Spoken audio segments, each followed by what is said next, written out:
جی کیا یہ سیکٹر 3 ہے؟ میں نے ہاتھ میں پکڑے ہوئے ایڈریس کو دیکھ کر سامنے آتے ہوئے راہگیر سے پوچھا۔ وہ کہنے لگا جی یہ سیکٹر 3 ہے، آپ کو کہاں جانا ہے؟ میں نے کہا جی یہ حافظ انیس صاحب کا گھر کون سا ہے؟ میں نے ٹیشو سے پسینہ صاف کرتے ہوئے پوچھا۔ وہ میری شکل دیکھنے لگا، کہنے لگا بھلا یہ کیا ایڈریس ہوا محترمہ، گلی نمبر مکان نمبر بھی تو بتائیے۔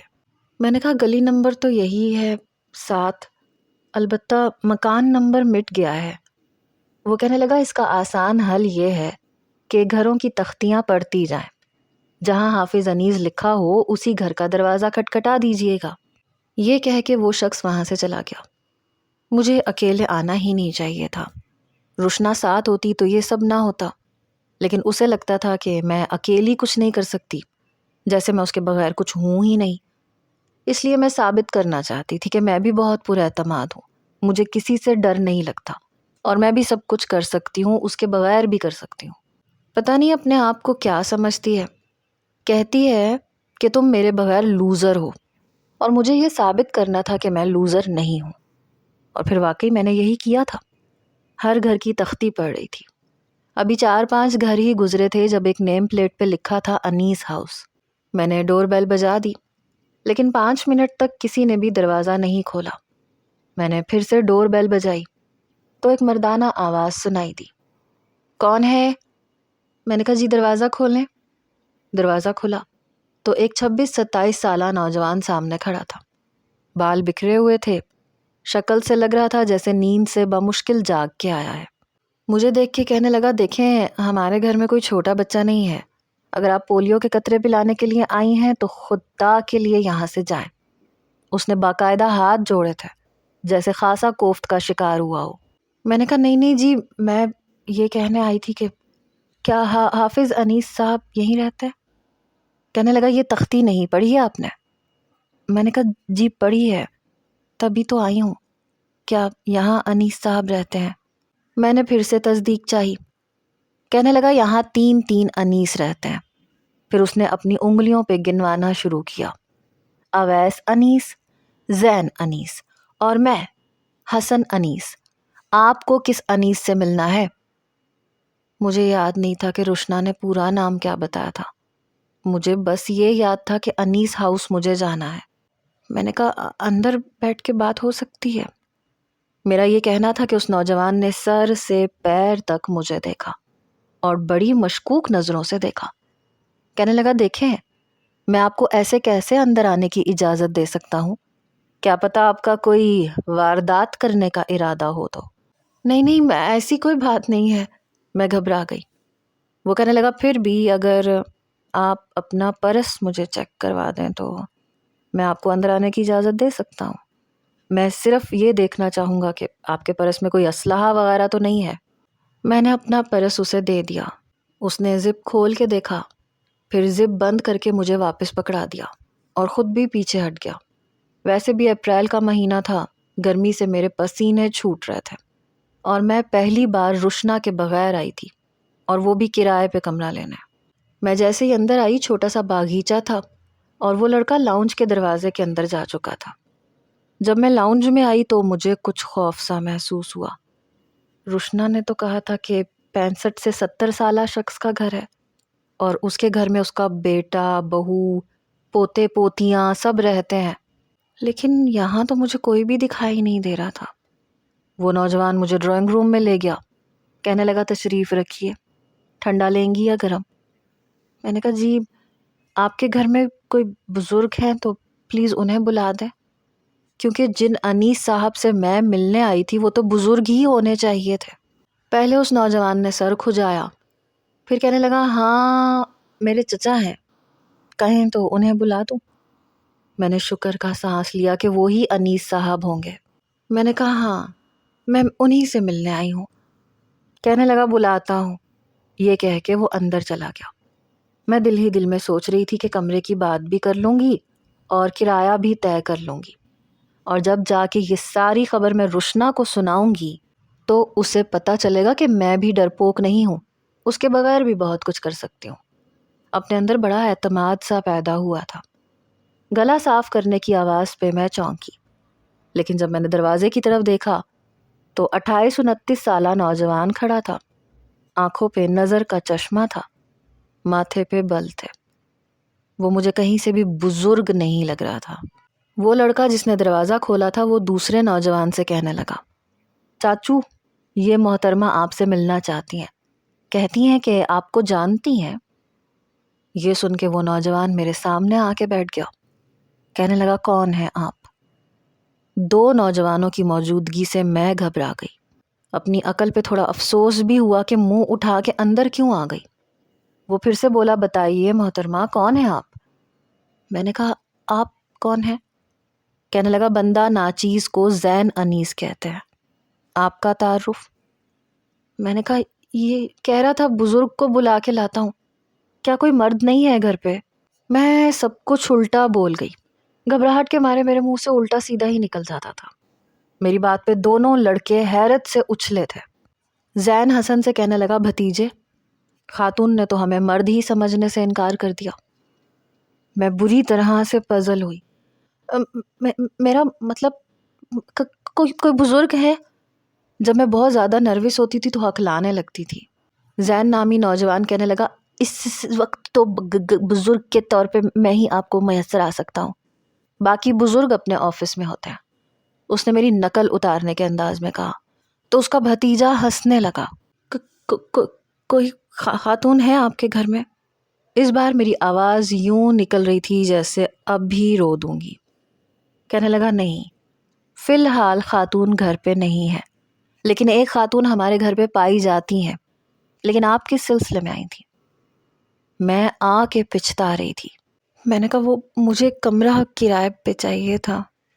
دونوں نوجوانوں نے ایک دوسرے کو معنی خیز طریقے سے مسکرا کے دیکھا. پھر زین کہنے لگا، کون سا کمرہ لینا چاہیں گی آپ؟ ایک کمرہ میرے بڑے بھائی کا ہے، لیکن وہاں آپ کو رہائش نہیں مل سکتی کیونکہ ان کی بیوی ان کے کمرے میں ان کے ساتھ ہوتی ہے. اور یہ دائیں والا کمرہ میرا ہے اور وہ بائیں والا کمرہ میرے بھتیجے کا ہے. ہماری ابھی ویکینسی خالی ہے، ہم دونوں کے کمرے میں خاصی جگہ ہے، آپ جس کے ساتھ چاہیں ایڈجسٹ کر لیں، مگر نکاح شرط ہے. اس کی اس بات پہ اس کا بھتیجا بے ساختہ ہنسا تھا. جو بات سامنے بیٹھے نوجوان نے مجھ سے کہی وہ سن کے میرے تو ہوش اڑے تھے. میں جلدی سے اٹھ کے کھڑی ہوئی اور تیز قدموں سے باہر نکل گئی. پیچھے سے مجھے کہوں کی آواز آ رہی تھی. میں جلدی سے مین دروازے سے باہر نکل آئی. میں اس قدر ڈر گئی تھی کہ میری آنکھوں سے آنسو روا تھے. جلدی سے تیز قدموں سے چلتی ہوئی میں بس اسٹاپ تک پہنچی اور سیدھا ہاسٹل گئی. جیسے ہی میں اپنے کمرے میں گئی مجھے یوں روتا دیکھ کے روشنا کہنے لگی، یہ تمہیں کیا ہوا اور کہاں گئی تھی تم؟ سامنے روشنا کو دیکھ کے میں اس کے گلے لگ کے رونے لگی. کہنے لگی، کیا ہوا؟ کہاں سے آ رہی ہو تم؟ میرے بغیر تو تم یونیورسٹی نہیں جاتی. جس دن مجھے بخار ہو تم یونیورسٹی کی بھی چھٹی کر کے بیٹھ جاتی ہو. اکیلی کہاں گئی تھی؟ پھر میں اس سے کچھ پیچھے ہٹی. میں نے کہا، تمہاری وجہ سے میں اکیلے کمرہ ڈھونڈنے گئی تھی، لیکن تمہیں نہیں پتا اللہ نے مجھے بال بچایا ہے. کہنے لگی، کیا ہوا ہے اور تمہیں کس نے کہا تھا اکیلی دفع ہو جاؤ؟ میں نے کہا، تم ہی تو کہہ رہی تھی کہ میں ایک لوزر ہوں. روشنا ہنسنے لگی. کہنے لگی، اچھا تو تم یہ ثابت کرنا چاہتی تھی کہ تم لوزر نہیں ہو. پھر کیا ثابت ہو گیا؟ وہ ہاتھ باندھ کے مجھ سے پوچھنے لگی. روشنا میں جتنا اعتماد تھا مجھ میں اتنی ہی اعتماد کی کمی تھی، بلکہ اعتماد نہ ہونے کے برابر تھا. 4 لوگوں میں ٹھیک سے بات نہیں کر سکتی تھی اور جو بھی کہتی تھی الٹا منہ سے نکلتا تھا. یہاں تک کہ لیکچر کے دوران کیے جانے والے سوالوں کے جواب مجھے آتے تھے، بس اپنی عدم اعتمادی کی وجہ سے میں جواب نہیں دے پاتی تھی.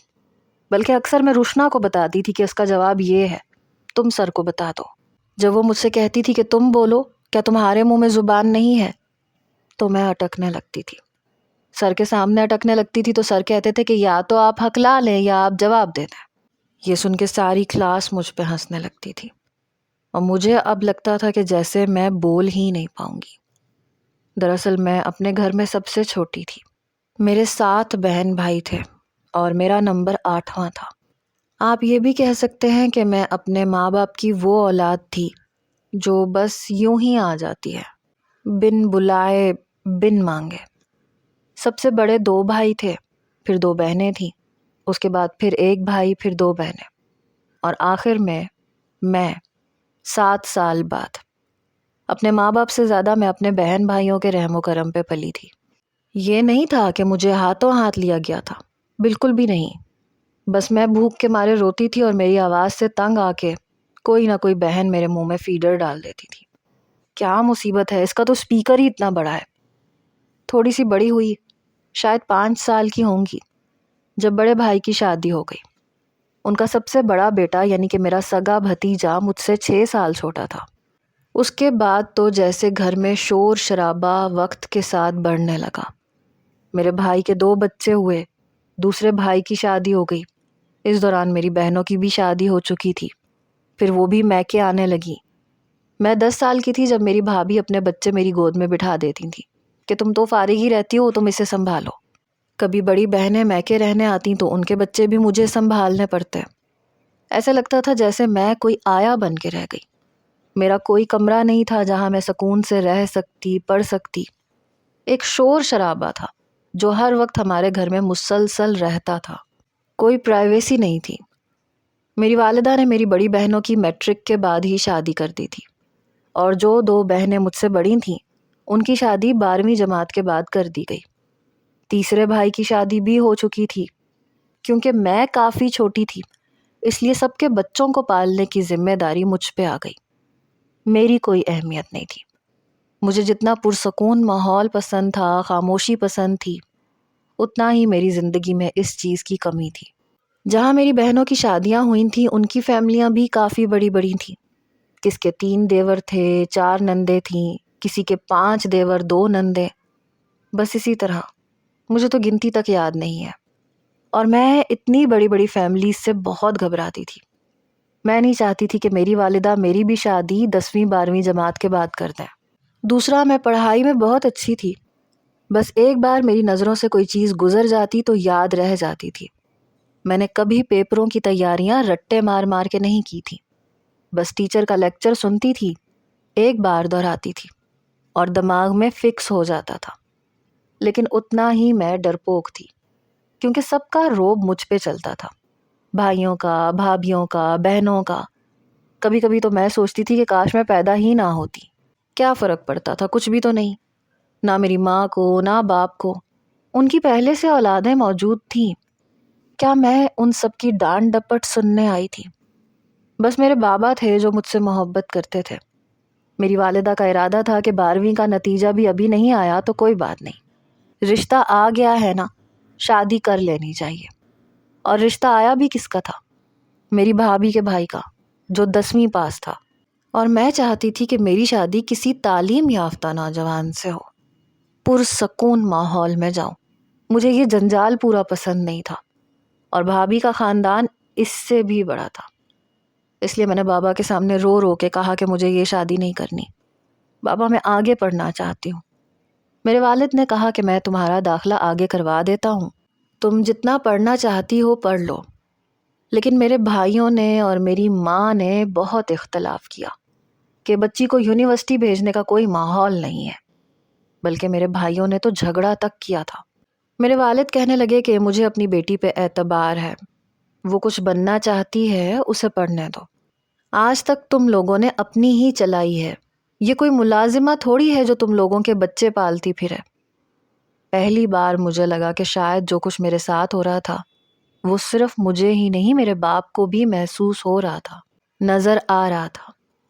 میرے والد کہنے لگے کہ اگر تم نے یہاں کسی یونیورسٹی میں داخلہ لیا تو یہ سب تمہیں پڑھنے نہیں دیں گے۔ میرے بابا مجھے خود لاہور لے کر گئے، حالانکہ ہماری رہائش بہاول پور کی تھی، لیکن میرا داخلہ لاہور کی سب سے بڑی یونیورسٹی میں کروایا گیا، اور وہاں بھی مجھے اسکالرشپ ملی تھی کیونکہ میرے نمبر بہت اچھے آئے تھے۔ وہیں قریب میں مجھے ہاسٹل میں میرے والد نے داخل کروا دیا۔ میری ملاقات روشنا سے ہوئی، وہ میری روم میٹ بھی تھی، کلاس فیلو بھی تھی۔ بس وہیں سے میں اس پہ ڈیپینڈنٹ ہونے لگی۔ جب اسے بازار جانا ہوتا تو میں بھی چلی جاتی، اگر وہ نہیں جاتی تو میں بھی باہر نہ نکلتی۔ جس دن اسے بخار ہو جاتا میں یونیورسٹی تک نہ جاتی، حالانکہ وہ مجھ سے کہتی تھی کہ تم کیوں چھٹی کر رہی ہو، تم تو جاؤ، اچھا ہے جو لیکچر میرا چھوٹ گیا ہے وہ تم مجھے بتا دینا۔ لیکن میں کہتی تھی کہ نہیں، میں نہیں جاؤں گی۔ بس جب تم جاؤ گی تو میں جاؤں گی۔ 2 سال کا عرصہ گزر چکا تھا۔ ہم دونوں BS فائنینس کر رہے تھے، لیکن ہمارے ہاسٹل میں پچھلے دنوں بہت گڑبڑ ہو گئی۔ لڑکیوں کے کمرے سے چند لڑکے برآمد ہوئے اور پولیس تک آئی تھی۔ ہمارے ہاسٹل کی کافی بدنامی ہونے لگی اور روشنا کا کہنا تھا کہ اب ہم اس ہاسٹل میں نہیں رہیں گے، ورنہ یہ بدنامی ہمیں بھی آ سکتی ہے۔ اور ویسے بھی وہ منگنی شدہ تھی، اس لیے اسے اپنی بڑی فکر تھی۔ اس نے میرے ساتھ لاہور کی ایک اچھی سوسائٹی میں کرائے پہ کمرہ لینے کے لیے پوچھا۔ تبھی کسی نے انیس صاحب کا گھر بتایا، لیکن جب جانے کا ٹائم آیا تو وہ کہنے لگی کہ مجھے اپنے منگیتر کے ساتھ لنچ پہ جانا ہے۔ جب میں نے کہا کہ تمہیں احساس نہیں ہے کہ ہمیں جلد از جلد یہاں سے موو کر جانا چاہیے، ہاسٹل میں رہنا خطرے سے خالی نہیں ہے، کہیں یہ نہ ہو کہ ان لڑکیوں کے ساتھ ہمیں بھی پکڑ کے پولیس اسٹیشن لے جایا جائے، کیونکہ ابھی تک پوچھ گچھ ہو رہی ہے اور کئی شریف لڑکیاں بھی پولیس اسٹیشن کے چکر لگا چکی ہیں۔ میں ان چیزوں سے بہت گھبراتی تھی، کیونکہ میری تو پڑھائی ادھوری چھوٹ جانی تھی۔ ابھی تک اس بات کی خبر میرے گھر والوں کو نہیں پہنچی تھی اور میں چاہتی تھی کہ جلد از جلد ہم یہاں سے چلے جائیں۔ تو وہ کہنے لگی تو تم چلی جاؤ، جا کے بات کر لو، میں تمہیں پتہ بتا دیتی ہوں۔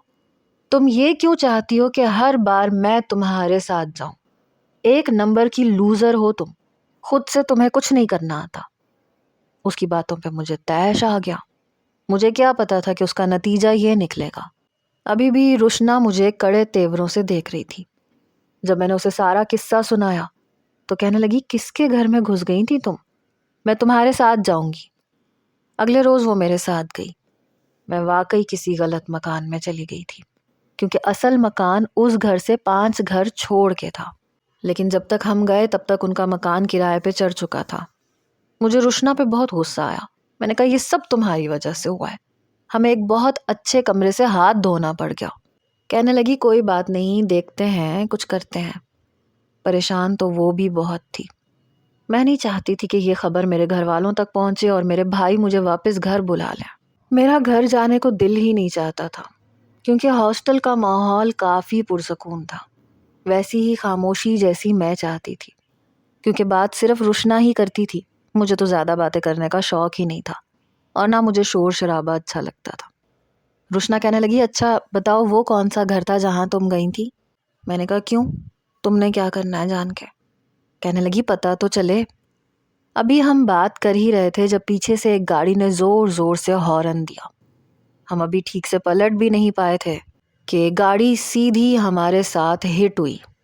ہم دونوں گرتے گرتے بچی تھیں۔ جب ہم نے گاڑی کی طرف دیکھا تو وہی نوجوان گاڑی میں بیٹھے ہوئے تھے۔ ایک اپنا منہ کھڑکی سے باہر نکال کے کہنے لگا آپ کو ہارن کی آواز سنائی نہیں دے رہی تھی؟ ویسے اس کی بریک خراب ہے، اگر ابھی بھی نہ لگتی تو پتہ چلتا آپ کو۔ خود تو آپ نے مرنا ہی تھا، ہمیں بھی پھانسی پہ چڑھوا کے سکون مل جاتا۔ ارے جب ہارن کی آواز آئے تو پیچھے ہٹتے ہیں، وہاں کھڑے نہیں رہتے۔ وہی نوجوان جس نے دروازہ کھولا تھا چلا چلا کے کہہ رہا تھا۔ روشنا نے تو کمر پہ ہاتھ رکھا اور سیدھا اس کی کھڑکی کے پاس چلی گئی۔ کہنے لگی اگر گاڑی کی بریک خراب تھی تو کس نے مشورہ دیا تھا کہ گاڑی چلاؤ؟ اگر میری ہڈی پسلی ٹوٹ جاتی تو میں تمہیں ویسے ہی جان سے مار ڈالتی، بدتمیز انسان۔ روشنا کہاں کسی کا لحاظ رکھتی تھی، فوراً سے جو منہ میں آتا تھا بے دھڑک کہہ دیتی تھی۔ کہنے لگی اترو گاڑی سے تم لوگ، نہیں تو میں شیشے توڑ کے رکھ دوں گی۔ دوسرا نوجوان بھی دروازہ کھول کے باہر آ گیا۔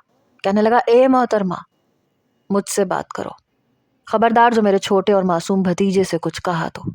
یہ سن کے روشنا نے حیرت سے ان دونوں کو دیکھا، کیونکہ وہ دونوں تقریباً ایک ہی عمر کے لگتے تھے۔ روشنا کہنے لگی تو تم آ جاؤ سامنے، تم سے بات کر لیتی ہوں۔ اتنا ہی اپنے ننھے منھے بھتیجے کا خیال تھا نا تو گھر میں بٹھا کے رکھنا تھا، ساتھ میں اس کے منہ میں فیڈر بھی دے دینا تھا، گاڑی کی ڈرائیونگ سیٹ پہ بٹھانے کی کیا ضرورت تھی؟ روشنا کو جواب دینا آتا تھا۔ کبھی کبھی تو میں اسے بڑی رشک بھری نظروں سے دیکھتی تھی۔ اس سے پہلے کہ وہ نوجوان روشنا کو کچھ کہتا، اس کی نظر مجھ پہ پڑی۔ ساتھ ہی ان کے گھر کا دروازہ بھی کھل گیا۔ ایک خاتون باہر نکلی، یہی کوئی 40 سے 41 سال کی عمر ہوگی۔ ان دونوں کو دیکھ کے کہنے لگی زین، کس سے لڑ رہے ہو؟ کون ہیں یہ لڑکیاں؟ روشنا کہنے لگی آنٹی آپ کے بیٹے نے اپنی گاڑی سے ہمیں بہت زور سے ہٹ کی ہے اور اوپر سے بدتمیزی کر رہا ہے۔ وہ خاتون ماتھے پر بل ڈالے انہیں دیکھنے لگی، کہنے لگی شرم نہیں آتی تم لوگوں کو؟ کتنی بار تمہیں کہا ہے کہ اس کھٹارا کو لے کے باہر مت جایا کرو، خدا نہ خواستہ اگر زیادہ نقصان پہنچ جاتا تو پھر؟ خاتون کافی سمجھدار لگ رہی تھی۔ وہ نوجوان جس کا نام زین تھا کہنے لگا یہ دونوں بحری ہیں بھابھی، میں نے ہارن دیا تھا لیکن یہ پیچھے ہی نہیں ہٹیں۔ شکر کریں کہ این ٹائم پہ گاڑی نے وفا کر دی اور بریک لگ گئی، ورنہ آج ان کا کیما نظر آتا آپ کو۔ وہ خاتون کہنے لگی بیٹا آئی ایم سوری، ان کی طرف سے میں معذرت کر لیتی ہوں۔ روشنا کہنے لگی نہیں کوئی بات نہیں۔ پھر کہنے لگی بیٹا تم لوگوں کو کہیں لگی تو نہیں؟ روشنا کہنے لگی بہت زور سے کمر میں لگی ہے، اب تو گھر جا کے ہی پتہ چلے گا کہ کہاں کہاں لگی ہے۔ وہ خاتون کہنے لگی بیٹا اندر آ جاؤ، ویسے بھی اتنی گرمی ہو رہی ہے، پانی پی کے چلی جانا۔ میں نے کہا نہیں ہم بس چلتے ہیں۔ اب وہ دوسرا لڑکا بھی مجھے بڑے غور سے دیکھ رہا تھا، کہنے لگا آپ وہی ہیں نا جو کل ہمارے گھر آئی تھی، جنہیں کرائے پہ کمرہ چاہیے تھا؟ یہ سن کے روشنا نے میری طرف دیکھا۔ میں نے کہا او نہیں، میں غلط فہمی کی بنیاد پہ آ گئی تھی، ہمیں کسی اور کے گھر جانا تھا۔ اس کی بھابھی کہنے لگی بیٹا آ جاؤ اندر آ جاؤ، ٹھنڈا پانی پیو، بلکہ میں شربت بنا دیتی ہوں۔ لیکن زین نامی نوجوان کہنے لگا بھابھی کیا ضرورت پڑی ہے، بات ختم ہو گئی ہے، جانے دیں انہیں، ویسے بھی ہر ایک کو گھر کا راستہ نہیں دکھانا چاہیے۔ لیکن اس کی بھابھی کہنے لگی تم اسے چھوڑو، اسے عادت ہے، تم دونوں اندر آؤ۔ مجبوراً ہمیں اندر جانا پڑا۔ اس خاتون نے واقعی ہمیں ٹھنڈا ٹینک پلایا، پی کے بڑا سکون سا محسوس ہوا۔ پھر روشنا سے پوچھنے لگی کیا مسئلہ تھا تم لوگوں کے ساتھ؟ روشنا نے سارا قصہ انہیں سنا دیا کہ ہم لوگ کیوں ہاسٹل چھوڑنا چاہتی ہیں اور دوسرے ہاسٹل میں بھی نہیں جانا چاہتی، کیونکہ ہر ہاسٹل میں چھاپے پڑ رہے ہیں اور ہم نہیں چاہتے کہ خواہ مخواہ میں ہماری بدنامی ہو جائے یا غلط لڑکیوں میں ہمارا نام آ جائے۔ ساری بات اس خاتون نے سن کے کہا کہ یوں تو میرے گھر میں بھی کمرہ خالی ہے، لیکن ہے اوپر کے پورشن میں اور ہماری ضرورت کا بھی نہیں ہے، ساتھ میں ایک چھوٹا سا باورچی خانہ بھی بنا ہوا ہے، چاہو تو تم لوگ وہاں رہ سکتی ہو۔ یہ سن کے روشنا کے چہرے پہ مسکراہٹ چھائی، اس نے تو جھٹ سے حامی بھر لی، حالانکہ میں نے اس کا ہاتھ پکڑ کے دبایا کہ مجھے نہیں رہنا، اور ویسے بھی مجھے ایسے گھر پہ نہیں رہنا تھا جہاں پہلے سے 2 ہٹے کٹے نوجوان لڑکے رہتے ہوں۔ روشنا کہنے لگی آپ نے تو میرا مسئلہ حل کر دیا آنٹی، بتائیے آپ کتنا کرایہ لیں گی؟ وہ کہنے لگی ارے کرایہ کیسا، وہ کمرہ کون سا ہمارے استعمال میں ہے بیٹا، تم لوگ ویسے ہی وہاں رہ لو، مجھے کوئی اعتراض نہیں ہوگا۔ روشنا ویسے بھی کچھ کنجوس قسم کی تھی، کہنے لگی نہیں ایسے تو اچھا نہیں لگتا، چلے آپ تھوڑا بہت کرایہ لے لیں جو آپ کو بہتر لگے۔ وہ خاتون ماننے کو تیار ہی نہیں تھی۔ میں نے کہا نہیں ہمیں مفت میں نہیں رہنا، آپ رہنے دیں، ہمیں نہیں رہنا۔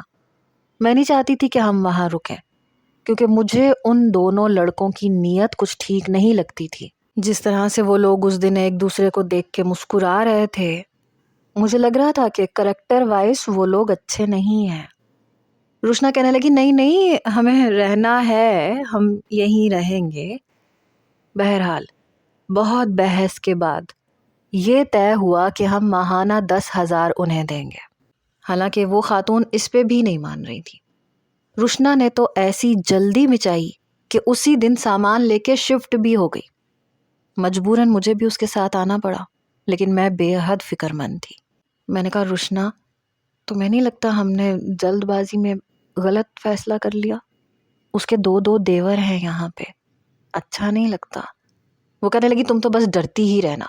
ارے بھائی اس کی بھابھی بتا چکی ہیں کہ دونوں لڑکے نہایت شریف قسم کے ہیں، ان میں سے ایک ان کا دیور ہے، ایک ان کا بیٹا ہے۔ ہاں یہ ہے کہ دونوں میں عمروں کا بہت زیادہ فرق نہیں ہے، اور تم تو نیچے گئی ہی نہیں دوبارہ، تم تو اوپر ہی ہو۔ میں تو صوبیہ آنٹی سے ساری کہانی سن کے آئی ہوں۔ اصل میں ان کے شوہر اپنے چھوٹے بھائی سے 15 سال بڑے ہیں، اور جب شادی ہو کر وہ یہاں آئی تھیں تو ان کا دیور بس 1 سال کا تھا، اور 1 سال کے بعد ان کا بیٹا بھی ہو گیا، اس لیے چچا بھتیجے میں بس 2-2.5 سال کا ہی فرق ہے، اور ان کی ساس کا بھی انتقال اس وقت ہوا جب ان کا چھوٹا بیٹا 5 سال کا تھا۔ خیر ان کا قصہ سن کے میں نے تو رشنا کے سامنے ہاتھ جوڑے کہ بس مجھے نہیں سننا کہ کون کس سے بڑا ہے اور کون کس سے چھوٹا، ہمیں کیا لگے۔ کہنے لگی ظاہر سی بات ہے تمہیں کیا لگے، تم تو ویسے ہی آدم بیزار قسم کی لڑکی ہو، لیکن مجھے تو باتیں کرنے والے لوگ بہت اچھے لگتے ہیں۔ پتہ ہے آج ان دونوں لڑکوں نے مجھ سے سوری بھی کہا، اتنے بھی برے نہیں ہیں، اچھے ہیں۔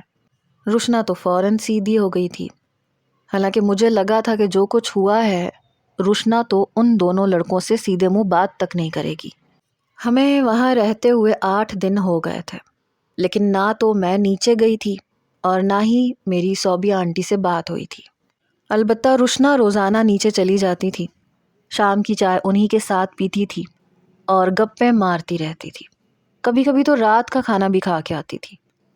میں شام کی چائے بنا کے چھت پہ آ گئی کیونکہ ایک کمرہ کافی بڑا تھا اور کمرے کے اندر سے ہی کچن میں جانے کا راستہ تھا، باقی پوری چھت تھی۔ ٹھنڈی ٹھنڈی ہوا چل رہی تھی۔ جیسے ہی میں نے چھت کی منڈیر پہ چائے کا کپ رکھا کوئی سیٹی بجاتا ہوا چھت پہ آیا۔ جیسے ہی میں نے پلٹ کے دیکھا تو زین تھا۔ مجھے دیکھ کے اس کی سیٹی رکی لیکن ہونٹ ویسے ہی گول تھے۔ میں نے اسے دیکھا تو فوراً سے اپنا چائے کا کپ اٹھایا اور کمرے میں جانے لگی۔ کہنے لگا وہ میں سگریٹ پینے آیا تھا۔ اس کے ہاتھ میں سگریٹ کی ڈبیا بھی تھی اور لائٹر بھی۔ پھر کہنے لگا مجھے لگا آپ نیچے ہوں گی بھابھی کے پاس۔ اس بار اس کا انداز کافی تمیزدار تھا۔ پھر ذرا سا مسکرا کے کہنے لگا ایکچولی بھائی اور بھابھی کے سامنے میں سگریٹ نہیں پیتا، کیا میں سگریٹ پی سکتا ہوں، آپ کو برا تو نہیں لگے گا؟ میں نے کوئی جواب نہیں دیا۔ پھر کہنے لگا میرے خیال سے یہ میری چھت ہے، اس لیے مجھے آپ سے اجازت نہیں مانگنی چاہیے، میں سگریٹ پی لیتا ہوں۔ میں کمرے میں جانے لگی تو کہنے لگا آپ گونگی ہیں کیا؟ میں نے کوئی جواب نہیں دیا، ویسے بھی میں لڑکوں سے بات کرتے ہوئے گھبراتی تھی۔ کہنے لگا نہیں گونگی تو نہیں ہے، اس دن میں نے آپ کو بات کرتے ہوئے سنا تھا۔ میں نے کہا آپ اپنی چھت پہ سگریٹ پی سکتے ہیں، میں کمرے میں چلی جاتی ہوں۔ کہنے لگا سنیں آپ کا نام کیا ہے؟ میں نے کہا نین تارا۔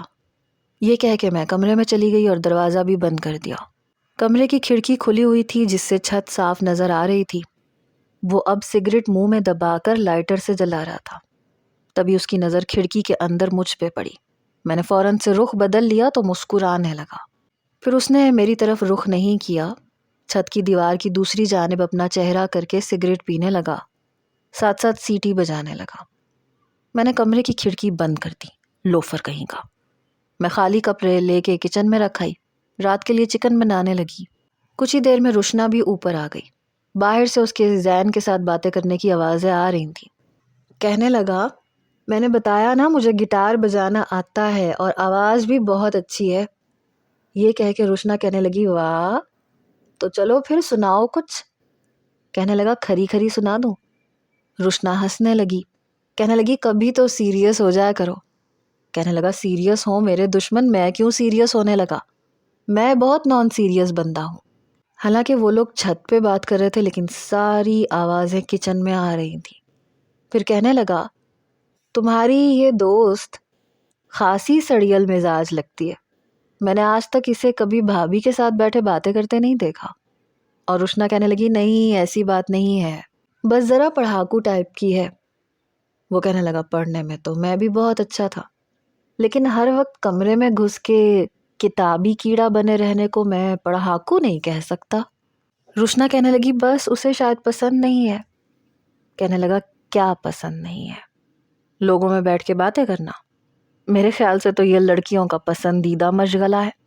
میرے خیال سے انسان اکیلا رہ کے پاگل ہو جاتا ہے، اسے سب میں بیٹھنا چاہیے، باتیں کرنی چاہیے۔ یہ کیا کہ اپنی 1.5 اینٹ کی مسجد بنا کے بیٹھ جائے۔ رشنا کہنے لگی تو تمہیں اس کے الگ بیٹھنے پہ اعتراض کیوں ہے؟ وہ کہنے لگا نہیں مجھے بھلا کیا اعتراض ہوگا، ویسے تم بہت اچھی ہو اور دیکھا جائے تو اپنی دوست سے زیادہ خوبصورت ہو۔ تمہاری دوست اتنی خوبصورت ہے نہیں جتنی نخرے دکھاتی ہے۔ پتہ نہیں کیوں مجھے اس کی بات پہ غصہ آیا تھا۔ یہ بات سچ تھی، میں رشنا سے زیادہ خوبصورت نہیں تھی، وہ ماشاء اللہ سے بہت پیاری تھی۔ روشنا کہنے لگی لائن کروا رہے ہو مجھے؟ میں تمہیں صاف بتا دوں میں منگنی شدہ ہوں۔ وہ ہنسنے لگا، کہنے لگا ارے نہیں بھائی، میں بہت حسن پرست لڑکا ہوں، جس لڑکی کو میں اپنے لیے منتخب کروں گا اسے دیکھ کے تو لوگ نظریں پلٹنا بھول جائیں گے، اتنی خوبصورت ہوگی وہ، تم سے بھی زیادہ۔ ہاں لیکن میں صرف یہ کہہ رہا تھا کہ تمہاری یہ دوست نین تارا اتنی خوبصورت نہیں ہے جتنا نخرہ دکھاتی ہے۔ تبھی شاید حسن بھی اوپر آ گیا تھا، کہنے لگا چاچو آپ یہاں ہیں، میں آپ کو پورے گھر میں تلاش کر رہا ہوں۔ زین کہنے لگا کیوں بھتیجے، میری یاد تمہیں کیوں ستا رہی ہے؟ روشنا کہنے لگی تم دونوں میں زیادہ فرق تو نہیں ہے، پھر ایک دوسرے کا نام کیوں نہیں لے لیتے؟ حسن تم کیوں زین کو چاچو کہتے ہو؟ نام بھی تو لے سکتے ہو، دیکھنے میں تم دونوں ایک ہی ایج کے لگتے ہو۔ زین کہنے لگا لیکن رشتہ تو یہی ہے نا، اور ویسے بھی اس کا چاچو کہنا مجھے بہت اچھا لگتا ہے، بڑے پن کا احساس ہوتا ہے۔ دونوں میں بے حد اتفاق تھا۔ کچھ دن کے بعد ہم دونوں یونیورسٹی جانے کے لیے نیچے اتریں تو صوبیہ آنٹی کہنے لگی تم تو عید کا چاند ہو گئی ہو، نظر ہی نہیں آتی ہو۔ ارے بھائی نیچے آ جایا کرو، ہم لوگ چائے پیتے ہیں، اتنا مزہ کرتے ہیں، باتیں کرتے ہیں، اور تب تک تو اویس اور زین بھی آفس سے واپس آ چکے ہوتے ہیں، اور حسن دوپہر کو یونیورسٹی سے واپس آ جاتا ہے۔ پتہ ہے کبھی تو کیرم، کبھی لوڈو، اور میرا تو روشنا کے ساتھ بہت دل لگا رہتا ہے، بس ایک تم ہی ہوتی ہو جو گھر میں الگ الگ سی رہتی ہو۔ میں نے کہا نہیں ایسی تو کوئی بات نہیں ہے، وہ بس میں آج کل پڑھائی میں ذرا بیزی ہوتی ہوں، میں نے بہانہ بنایا۔ وہ کہنے لگی آج شام تم چائے پہ ضرور نیچے آؤ گی، میں تمہارا انتظار کروں گی۔ میں نے کہا جی آ جاؤں گی۔ جیسے ہی ہم دونوں باہر نکلنے لگی اسی وقت زین شاید آفس جا رہا تھا، اس کے بڑے بھائی بھی اس کے ساتھ تھے۔ میں نے انہیں سلام کیا، کہنے لگے جیتی رہو، خوش رہو۔ ویسے بھی عمر میں وہ میرے بڑے بھائی رضوان کے برابر ہوں گے۔ پھر کہنے لگے آپ لوگ اگر کہو تو ہم یونیورسٹی چھوڑ دیتے ہیں آپ لوگوں کو، ہمارا آفس بعد میں آتا ہے، آپ لوگوں کی یونیورسٹی پہلے آتی ہے۔ روشنا کہنے لگی ہاں کیوں نہیں اویس بھائی، آپ ہمیں چھوڑ دیں۔ فوراً سے وہ گاڑی میں بیٹھ گئی۔ میں نے اسے غصے سے گھور کے دیکھا تھا، پتہ نہیں کیسی لڑکی تھی، ذرا بھی لحاظ نہیں تھا اس میں، کیا ضرورت تھی ان کی گاڑی میں بیٹھنے کی؟ مجبوراً مجھے بھی بیٹھنا پڑا۔ مجھے لگا جیسے فرنٹ شیشے سے زین مجھے ہی دیکھ رہا ہے۔ ایک بار میری نظر بھی اٹھی تو وہ شیشے سے مجھے ہی دیکھ رہا تھا۔ میں نے اپنی نظریں جھکا لیں۔ روشنا کو باتیں کرنے کی بہت عادت تھی اور وہ مسلسل بولے جا رہی تھی، کبھی اویس بھائی سے باتیں کرتی، کبھی زین سے۔ جب ہم یونیورسٹی اترے تو میں خاصے غصے میں تھی۔ کوریڈور میں چلتے ہوئے میں نے روشنا سے کہا تمہیں شرم نہیں آتی؟ منہ اٹھا کے کسی کی بھی گاڑی میں بیٹھ جاتی ہو۔ میری بات پہ کہنے لگی کیا ہو گیا تمہیں، اتنی ہائپر کیوں ہو رہی ہو؟ میں نے کہا آج کے بعد کوئی ضرورت نہیں ہے ان کی گاڑی میں بیٹھنے کی اور ان کا کوئی احسان لینے کی، تمہاری وجہ سے مجبوراً مجھے بھی بیٹھنا پڑتا ہے۔ کیا لگتے ہیں وہ لوگ ہمارے، کوئی رشتہ دار تو نہیں ہے نا؟ وہ کہنے لگی میں تمہاری طرح سڑیل نہیں ہوں، سمجھی نا؟ اگر انہوں نے ہمیں چھوڑ دیا تو یہ کوئی احسان نہیں ہے، یہ ان کی خوش اخلاقی ہے۔ پتہ نہیں تمہیں کس چیز کا خوف رہتا ہے، نہ خود کسی سے بات کرتی ہو نہ مجھے کرنے دیتی ہو۔ دیکھو میں تمہاری پابند نہیں ہوں، تمہیں بات کرنی ہے کرو، نہیں کرنی مت کرو، لیکن مجھے آج کے بعد روکنے ٹوکنے کی کوشش مت کرنا۔ شاید روشنا کو بھی برا لگ گیا تھا، یہ کہہ کے وہ تیز قدموں سے آگے کلاس کی طرف بڑھ گئی۔ عجیب لڑکی ہے، ہر ایک سے فری ہو جاتی ہے۔ پتہ نہیں کیوں مجھے اپنی سوچ بالکل ٹھیک لگتی تھی، مجھے لگتا تھا کہ میں غلط نہیں ہوں۔ بہرحال جب ہم یونیورسٹی سے واپس آئے تب تک میں روشنا سے سوری کر چکی تھی، اور ہمیشہ ایسے ہی ہوتا تھا، مجھے ہی روشنا سے سوری کرنا پڑتا تھا، وہ نہیں کہتی تھی۔ شاید اس کی وجہ یہ تھی کہ وہ میرے بغیر سب کچھ کر سکتی تھی، اور میں تو اس کے بغیر کسی سے نوٹس تک نہیں مانگ سکتی تھی، میری زبان لڑکھڑا جاتی تھی، ایسے لگتا تھا جیسے میں حق لانے لگی ہوں۔ میں چاہ کے بھی اپنے اندر روشنا جیسا اعتماد پیدا نہیں کر پاتی تھی، میں زیادہ بولتی نہیں تھی، چپ رہتی تھی، اور اس کی وجہ یہ تھی کہ مجھ میں اعتماد کی کمی تھی۔ شام کے وقت جب روشنا نیچے جانے کے لیے تیار تھی تو میں اپنی کتابیں اٹھا کے بیڈ پہ بیٹھ گئی۔ اب تم یہ کتابیں لے کے کیوں بیٹھ گئی ہو؟ صوبیہ آنٹی نے کہا تھا نا نیچے آ جانا۔ میں نے کہا مجھے نہیں جانا، تم کوئی بہانہ بنا دینا۔ لیکن اس بار روشنا نے میری ایک نہیں سنی، میری کلائی پکڑی اور مجھے بھی اپنے ساتھ نیچے لے گئی، جہاں صوبیہ آنٹی نے چائے کے ساتھ خاصا اہتمام کر رکھا تھا۔ سموسے، جلیبیاں، کباب، بسکٹ، خاصا کچھ رکھا ہوا تھا۔ روشنا کہنے لگی ارے واہ، آج تو آپ نے ٹیبل سجا دیا۔ صوبیہ آنٹی کہنے لگی یہ سب کچھ تو میں نے نین تارا کے لیے کیا ہے، کیونکہ یہ تو پہلی بار ہمارے گھر چائے پینے آئی ہے۔ زین بھی وہیں بیٹھا ہوا تھا، کہنے لگا واہ بھابی، اتنی خاص مہمان آئی جس کے لیے آپ نے اتنا کچھ رکھ دیا۔ ذرا مجھے بھی بتا دیتی کہ آج مہمان خصوصی نے چائے پہ آنا ہے، تو میں آفس سے آتا ہوا کچھ اور بھی لے آتا۔ مجھے لگ رہا تھا جیسے وہ مجھ پہ طنز کر رہا ہے۔ اس سے پہلے کہ میں ٹیبل کے سامنے رکھی کرسی کو کھسکا کے بیٹھتی، وہ فوراً سے اٹھا اور میری کرسی کو پکڑ کے پیچھے کیا۔ کہنے لگا تشریف رکھیے نین۔ پتہ نہیں کیوں مجھے اس کی یہ حرکت بہت بری لگی۔ سامنے حسن بیٹھا اپنی ہنسی دبانے لگا، روشنا بھی ہنسنے لگی۔ مجھے لگا جیسے میں کوئی تمسخر ہوں جس کا مذاق اڑایا جا رہا ہے۔ صوبیہ آنٹی کہنے لگی زین، تم باز نہیں آؤ گے، کبھی تو سنجیدہ ہو جایا کرو۔ پھر مجھ سے کہنے لگی اس کی مذاق کی عادت ہے بیٹا، تم بیٹھو۔ میرا جی تو چاہ رہا تھا کہ میں اوپر چلی جاؤں، لیکن مجبوراً مجھے بیٹھنا پڑا۔ کہنے لگا بھابی، میں کبھی بھی سیریس نہیں ہوتا، آپ کو پتہ ہے، اور سیریس ہو کے کرنا کیا ہے انسان کو، ہر وقت ہنسی مذاق کرتے رہنا چاہیے۔ کیوں نین، ٹھیک کہہ رہا ہوں نا میں؟ وہ مجھ سے فری ہونے کی کوشش کر رہا تھا۔ میں نے کوئی جواب نہیں دیا۔ میری پلیٹ میں ہر چیز اس نے ڈال کے دی۔ کہنے لگا چیک کریں، میں نے اپنے ہاتھوں سے بنائی ہے۔ حسن کہنے لگا چاچو کیوں پریشان کر رہے ہیں بیچاری کو، دیکھے تو صحیح اس کا رنگ کیسے پیلا پڑ گیا ہے۔ شاید میں واقعی بے حد نروس ہو گئی تھی۔ میں نے کسی بھی چیز کو ہاتھ نہیں لگایا تھا، بس چائے کا ایک ایک گھونٹ اپنے اندر انڈیل رہی تھی۔ البتہ روشنا ان سے باتیں بھی کر رہی تھی، مذاق بھی کر رہی تھی، ان کا مذاق برداشت بھی کر رہی تھی، اور مجھے یہ سب کچھ بہت برا لگ رہا تھا۔ اس سے پہلے کہ میں چائے پی کے اٹھ کے جاتی، زین اپنا گٹار لے کر آ گیا۔ کہنے لگا نین پلیز بیٹھیے۔ پھر روشنا سے کہنے لگا آج میں تمہیں گانا سناتا ہوں، آج میرے اندر کا سنگر پورے آب و تاب سے جاگ گیا ہے۔ میں اٹھ کے جانے لگی تھی کیونکہ اس شخص کی نظریں ابھی بھی مجھ پہ تھیں۔ کہنے لگا آپ کہاں جا رہی ہیں، بیٹھے نا، میری آواز بہت اچھی ہے اور میں گانا بہت اچھا گاتا ہوں۔ روشنا نے میری کلائی پکڑ لی اور مجھے بٹھا لیا۔ کہنے لگی بیٹھ بھی جاؤ، اوپر جا کے کیا کرنا ہے، کل ویسے بھی سنڈے ہے، کون سا یونیورسٹی جانا ہے۔ میں بیٹھ گئی۔ وہ گٹار بجانے لگا اور دیکھ مجھے رہا تھا۔ تیرے نینا میرے نینا، تیرے نینا میرے نینا سے میٹھی میٹھی باتیں کرتے ہیں، جب نینا باتیں کرتے ہیں دل ملاقاتیں کرتے ہیں۔ بلا شبہ اس کی آواز اچھی تھی، لیکن اس کا گانا سن کے مجھے بہت غصہ آیا تھا۔ پھر اس نے دوسرا گانا شروع کر دیا، تیرے نینا میرے نینوں کی کیوں بھاشا بولیں، مجھے پیار ہوا ہولے ہولے ہولے۔ اس کی بدتمیزی پہ میں تل ملا کے رہ گئی تھی۔ اس کے بعد پھر ایسا گانا آیا جس میں لفظ نینا آ رہا تھا، جب سے تیرے نینا میرے نینا سے لاگے میں تو دیوانہ ہوا، نین لڑ جائیں تو منوا ماں کسک ہوئی وے۔ ہر گانے میں نین نینا۔ مجھے لگ رہا تھا میرا مذاق اڑا رہا ہے۔ سب کی نظریں مجھ پہ تھیں اور سب کی دبی دبی مسکراہٹیں دیکھ کے مجھے لگ رہا تھا جیسے سب مجھ پہ ہنس رہے ہیں۔ میری آنکھوں سے آنسو بہے۔